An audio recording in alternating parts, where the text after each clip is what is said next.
As we continue with the DO painting, before I go any further, I'm going to show you how a painter uses his hands and fine-tunes your hands to get a perfect finish.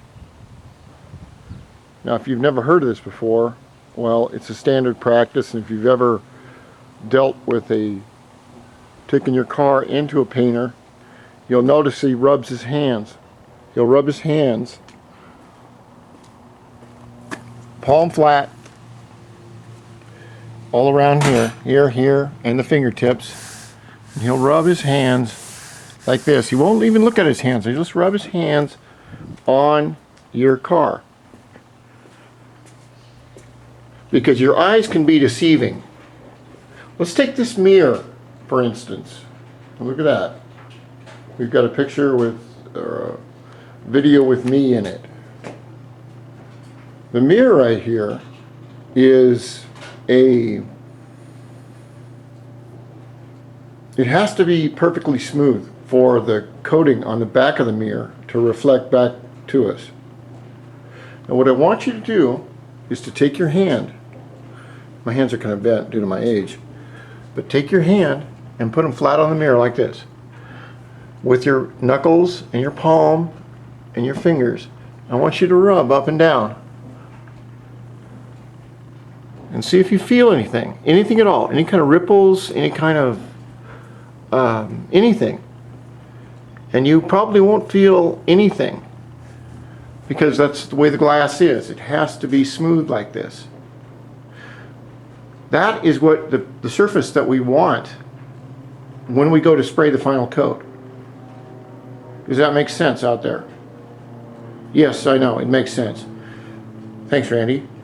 You're a fucking genius. Oh, okay. Great. Pat myself on the back. Now, we take this piece of wood right here, and this is a contrast. This is a piece of wood that I got from where I work, because I work with doors and all kinds of cool wood and stuff like that.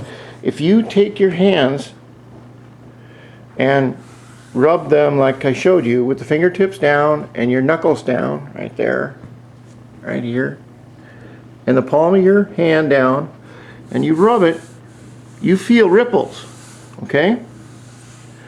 Now if I go to paint this piece of wood, it's gonna, all those ripples will show up. Now if we pretend this is metal, then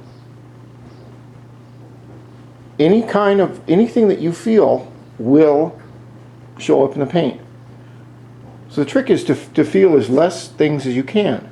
Now I'll give you another trick which you may not have heard of. Your hands are very sensitive, okay? Remember, you can be a concert pianist, you can be a rock guitarist, you can be a master typist, or you know, you can be your own right-hand man. That's a joke, okay? It's just a joke. If you want your hands more sensitive, or if you want to train them, this is a very important video for that. What we do is we take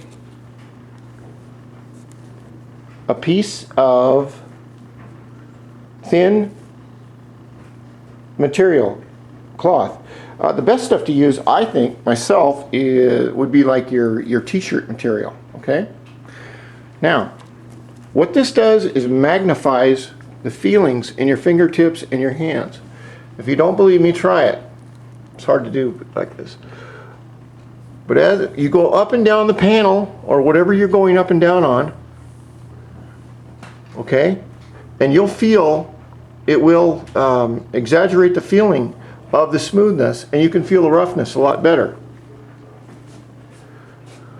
Once we can get a panel down to where you're not going to feel anything, then it's ready to paint.